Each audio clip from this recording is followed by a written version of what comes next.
मी उत्तर पाहिलं आणि त्या उत्तरावरती मी एवढं सांगू शकतो की महानगरपालिकेचे अधिकारी या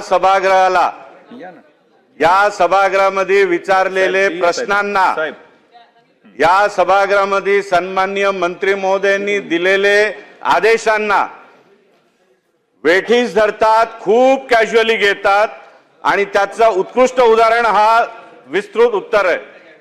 कशा प्रकारे महाराष्ट्र शासनाचे मंत्र्यांचा डोळ्यात धूळफेक करायची, तर हा उत्तर आहे। अध्यक्ष महोदय, जर या देशात जसा आपला नीरज चोप्रा हा भालाफेक मध्ये वर्ल्ड चॅम्पियन आहे, जर डोळ्यात धूळफेकचा कॉम्पिटिशन झाला ना, मी गॅरंटीने सांगतो मुंबई महानगरपालिकेचे अधिकारी हे गोल्ड मेडल जिंकणार। अध्यक्ष महोदय, Anthony enviro solutions private limited ना 2011 मध्ये 25 वर्षासाठी कांजूर कचरा भूमीचा पूर्ण कचऱ्याची विल्हेवाट करण्यासाठी कंत्राट देण्यात आला होता। आता त्या कंत्राक्टाचा एक मुख्य कंडिशन आहे झिरो ऑर्डर मॅनेजमेंट। अध्यक्ष महोदय, उत्तर पूर्व मुंबईमध्ये घाटकोपर, विक्रोळी, कांजूरमार्ग, भांडूप, मुलुंड, ठाण्यातली कोपरी, ठाण्यातला वागडे एस्टेट, अध्यक्ष महोदय, किमान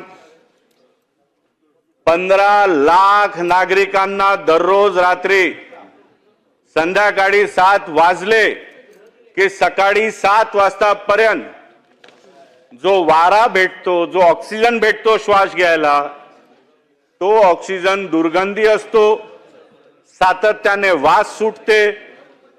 झिरो ऑर्डर मॅनेजमेंट त्यांना करायची आहे। याचाच उत्तर लिहिलंय की 6 कॅनन मिस्टिंग मशीन टाकली आहे। माझा पहिला आरोप आहे आणि मी जबाबदारीपूर्वक सांगतो, हे लक्षवेधी घातल्यानंतर ऍडिशनल एक मशीन त्यांनी 48 तासात ऍड केलंय। त्याच्या आधी 5 होते आणि 3 महिन्याआधी फक्त 3 कॅनन मिस्टिंग मशीन होते।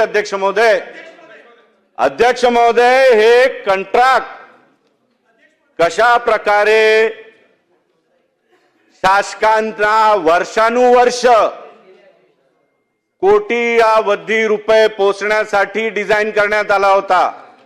अध्यक्ष महोदय, झिरो ऑर्डर मॅनेजमेंट करताना जर हा Anthony enviro solutions private limited चुकला तर प्रति दिवस फाईन आहे 50,000 रुपये।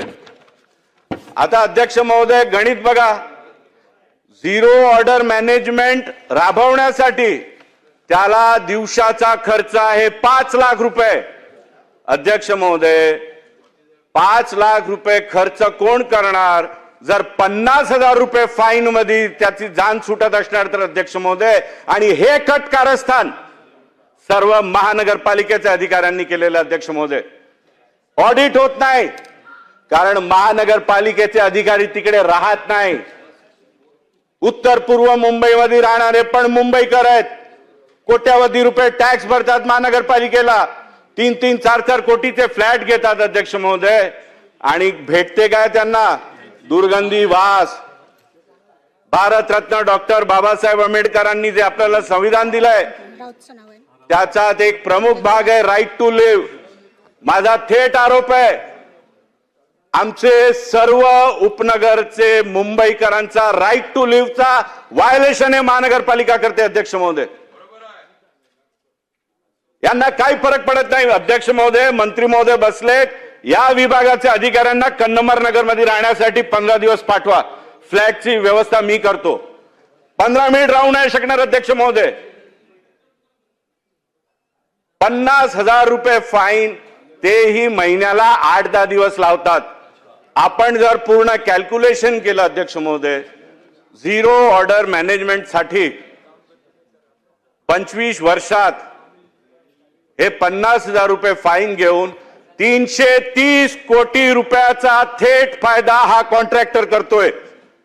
आणि कोणाच्या जीवावर? हे उपनगरमध्ये राहणारे मुंबईकरांच्या जीवावर अध्यक्ष महोदय. आज उपमुख्यमंत्री साहेब ठाण्याने येतात, रात्री घरी जाताना त्यांनाही वासाचा हे आस्वाद घ्यावा लागतो अध्यक्ष महोदय. मी तर राहतो तिकडे. आज त्या पूर्ण विभागामध्ये राहणारे लोक, इकडे मंत्रालयाचा विधान भवनचा पण स्टाफ खूप आहे, मुलुंडमध्ये राहणारा, भांडूपमध्ये राहणारा, कोणालाही विचारा.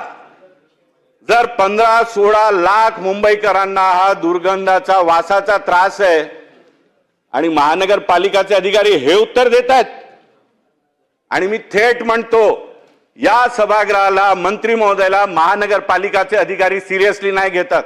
अध्यक्ष महोदय, गेल्या अधिवेशनमध्ये सन्माननीय मंत्री महोदय सामंत साहेबांनी माझाच एक लक्षवेधीवरती निर्देश दिले होते महानगरपालिकेला. आजपर्यंत काहीच झालेलं नाही अध्यक्ष महोदय.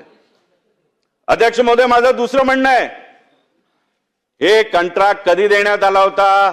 2011 ते 36. 2011 मध्ये कंत्राट देण्यात आला होता. सत्तेत कोण होते? तेच व्यक्ती 19 ते 22 महाराष्ट्राचे पर्यावरण मंत्री होते. आता विसंवाद बघा. पर्यावरणची एवढी काळजी आहे, लाखो मुंबईकरांना प्रवास मधनं मेट्रो जे वेळ वाचवणार होता, ते पर्यावरणाच्या नावाखाली आरे मेट्रो शेड 2.5 वर्ष बंद करायचा पाप केलं. माझा प्रश्न आहे, एवढे प्रवचन तुम्ही पर्यावरणवरती देतात, 2.5 वर्षात त्यावेळचे पर्यावरण मंत्री एक शब्द पण या झिरो ऑर्डर मॅनेजमेंट साठी बोलले का? कंत्राट त्यांनीच दिलं होतं. मुंबईकरांच्या जीवावर पैसे कसे कमवायचे, आणि महिना झाला की आपले पैसे अँथनीकडनं आलं पाहिजे, बस. हे मुंबईकर मरत असतील तर मरू द्या. हे मुंबईकर घाणेरडी वास 365 दिवस दररोज रात्री पूर्ण दिवस काम करून घाम काढून घरी आले, आणि या महानगरपालिकेचा कचरा भूमीचा वास आम्हाला सहन करावा लागतो अध्यक्ष महोदय. आणि पूर्ण मुंबईचा 6000 टन कचरा प्रति दिवस हे आमच्या कांजूरमार्ग मध्ये येतो अध्यक्ष महोदय. आणि हे उत्तर देत आहेत मंत्री महोदय, यांना तर सस्पेंड केलं पाहिजे, कारण धूळ फेक करतायत हे लोक हे उत्तर देऊन.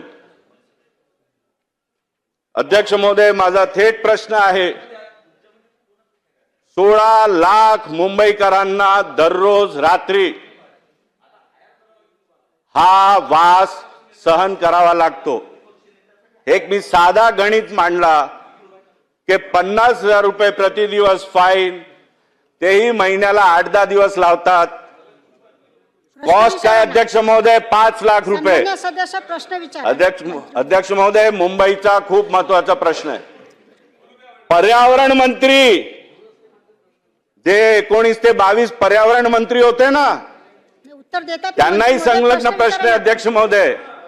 एक शब्द बोलले नव्हते आणि कंत्राट देणारी तेच आहेत. माझा स्पष्ट प्रश्न आहे, 323 कोटी रुपये हे कंत्राटदार वाचवतोय, याची वसुली आपण करणार काय? आणि हे कंत्राटदार जो फक्त 50,000 रुपये फाईन देऊन मोकळा होतो आणि प्रति दिवस 4.5 लाख रुपये फायदा करून निघतो मुंबईकरांच्या जीवावर, त्यांचा कंत्राट आपण रद्द करणार काय? याची ऑडिट होतच नाही अध्यक्ष महोदय. माझी मागणी आहे, इंडिपेंडेंट एजन्सीकडनं मंत्री महोदयांनी ऑडिटचे आदेश द्यावे. आणि शेवटचा प्रश्न अध्यक्ष महोदय, सन्माननीय मंत्री महोदयांना मला विचारायचं आहे, पुन्हा एकदा या महानगरपालिकाचे अधिकाऱ्यांनी आपल्या आदेशाला पालन केलं नाही, या सभागृहामध्ये दिलेल्या आदेशाला वेठीस धरलं, तर त्यांच्यावरती आपण काय कारवाई करणार अध्यक्ष महोदय? सन्माननीय मंत्री महोदय. अध्यक्ष महोदय, सन्माननीय सदस्य मिहीरबाईंनी जो कचऱ्याच्या संदर्भातला या ठिकाणी प्रश्न उपस्थित केला आहे, मुंबईच्या सगळ्याच आमदारांना माहिती असेल की दर दिवशी 6,000 ते 7,000 मेट्रिक टन हा कचरा मुंबईमध्ये तयार होतो. आणि काल देखील अशाच संदर्भातला एक प्रश्न सभागृहामध्ये आला होता आणि तो म्हणजे मिठी नदीच्या गाळाच्या संदर्भातला देखील होता. तो खरं वरच्या सभागृहामध्ये होता, पण आशय दोन्ही एकच होते, मिठी नदीचा गाळ काढणं आणि घनकचऱ्याच्या प्रकल्पाला न्याय देणं. अँथोनी लारा एनव्होरा सोल्युशन प्रायव्हेट लिमिटेडला हे 25 वर्षापूर्वीच काम दिलेलं आहे. आणि 25 वर्षापूर्वी काम दिलेलं असताना मागच्या वेळी एका प्रश्नाला उत्तर देत असताना काही महानगरपालिकेला आपण निर्देश दिले होते. पण सन्मान्य सदस्यांना मी सांगू इच्छितो की महानगरपालिकेनं काय कारवाई केली आणि आपल्या सन्माननीय सभागृहाचा जो काय आदेश होता तो का पाळला नाही या संदर्भामध्ये कारणे दाखवा नोटीस महानगरपालिकेच्या अधिकाऱ्यांना दिली जाईल आणि त्याच्यामध्ये संयुक्तिक उत्तर जर आलं नाही तर त्यांच्यावर देखील कारवाई केली जाईल. दुसरा मुद्दा आहे की 2011 ते 2036 पर्यंत 25 वर्षासाठी अँथोनी लारा या कंपनीची आपण नियुक्ती केलेली आहे. आणि सन्मान्य सदस्यांनी अनेक त्याच्यामधल्या गोष्टी सांगितल्या की 50,000 रुपये दंड आहे, 50,000 रुपये दंड भरलेला परवडतो, कारण 5 लाख रुपये त्या कॉन्ट्रॅक्टरला त्या ठिकाणी खर्च येतोय म्हणून 50,000 रुपये 5-6 दिवसाचे भरायचे आणि 5 लाख रुपये वाचवायचे, अशा पद्धतीची भूमिका देखील कॉन्ट्रॅक्टरची आहे. आणि त्याला देखील महानगरपालिकेचे अधिकारी पाठीशी घालतात असा आरोप इथं सन्माननीय सदस्यांनी केलाय. मी शासनाच्या वतीनं त्यांना आश्वस्त करू इच्छितो, कारण हा मुंबईकरांच्या जीवन मरणाचा प्रश्न आहे. आपण ज्यावेळी हा दुर्गंधीचा वास घेतो त्यावेळी प्रकृतीवर परिणाम होत असतो आणि त्या प्रकृतीवर जर परिणाम झाला तर मुंबई महानगरपालिकेच्या नागरिकांना देखील आजाराला सामोरं जावं लागेल. या संपूर्ण प्रकरणाची चौकशी करण्यासाठी उच्चस्तरीय समिती नेमली जाईल. थर्ड पार्टी ऑडिट देखील करण्याच्या संदर्भामध्ये शासन म्हणून कारवाई करेल आणि जी उच्चस्तरीय समिती असेल त्याच्यामध्ये प्रत्येक विभागाचे क्लास 1 ऑफिसर असतील. माझे मित्र विधानसभा सदस्य रईस शेख साहेबांनी एक महत्वाची बाब सांगितली की टेंडर मध्ये अशी कंडिशन आहे की 3दा नोटीस काढली तर टेंडर रद्द करू शकतो, टर्मिनेट करू शकतो कॉन्ट्रैक्ट. बराबर है ना रईस भाई? करेंगे ही नहीं. 50,000 रुपए का पेनल्टी फाइन होगा ही नहीं, नोटिस देंगे ही नहीं. 50,000 रुपए का पेनल्टी फाइन, महीने में 10 बार और 5 लाख रुपए का कॉस्ट है. रईस भाई, हे आपल्याला समजावं लागेल अध्यक्ष महोदय. आणि काही मला माझे सहकारी आमदार विचारत होते, रईसबाईंनी सांगितलं की पुढचे 25 वर्षाचं पण त्यांना देण्यात आलंय. याचा जो मालक आहे शिजू अँथनी,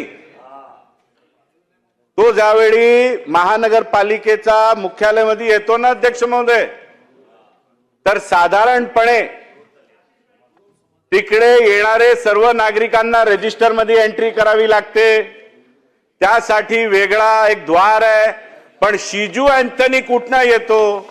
शिजू अँथनी जिकडनं आयुक्त महोदय येतात ना त्या द्वाराने येतो. तेवढाच नव्हे, सामंत साहेब, तुम्ही जर महानगरपालिका मुख्यालयाला गेले तर तुम्हाला महानगरपालिका तेवढा अलर्ट मोड मध्ये नाही भेटणार जेवढा हा शिजू अँथनी महानगरपालिकेत गेला तर तुम्हाला टोटल स्टाफ लिफ्टमॅन असा लिफ्ट पकडून उभा राहतो. एवढा तर वट आहे या शिजू अँथनीचा. आणि म्हणून जे रईस शेख साहेब बोलले, मला खात्री आहे एक नोटीस देण्यात येणार नाही त्याला. आणि मंत्री महोदय जे बोलले की असंच टर्मिनेट केला तर तो कोर्टात जाणार. अध्यक्ष महोदय, थर्ड पार्टी ऑडिटर केपीएमजी, जे माझी माहिती आहे केपीएमजी ने सिरियस ऑब्झर्वेशन्स दिलेले आहेत, पण त्यालाही त्यांनी उचलून कचऱ्याच्या डब्यात टाकलंय. एवढा पॉवरफुल आहे शिजू अँथनी महानगरपालिकेमध्ये अध्यक्ष महोदय.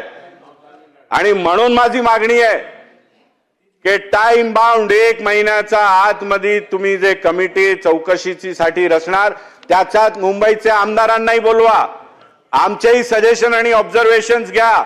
आणि 30 दिवसानंतर जर लक्षात आला की हा Anthony enviro solutions private limited हे मुंबईकरांच्या जीवाशी खेळतोय, तर त्याला आपण ताबडतोब निष्कासित करणार का? अध्यक्ष महोदय, मगाशीच मी सांगितलं की या संदर्भामध्ये जी कमिटी नेमलेली आहे त्या कमिटीमध्ये KPMGने जर काय अगोदरच काही अहवाल तयार केला असेल तो अहवाल देखील त्या चौकशीमध्ये समाविष्ट केला जाईल. परंतु 60 दिवसाचं मगाशीच मी जाहीर केलं की 60 दिवसामध्ये त्या सगळ्याची चौकशी करून अहवाल आणला जाईल.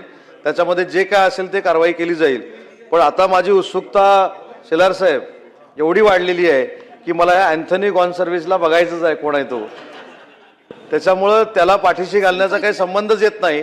तो कोणी असू दे, तो नगरपालिकेमध्ये महानगरपालिकेमध्ये आल्यानंतर त्याला किती VVIP ट्रीटमेंट मिळत असू दे, चौकशीमध्ये जर रईस शेख साहेब साबित झालं तर त्याच्यावर कारवाई होणार हे अटळ आहे.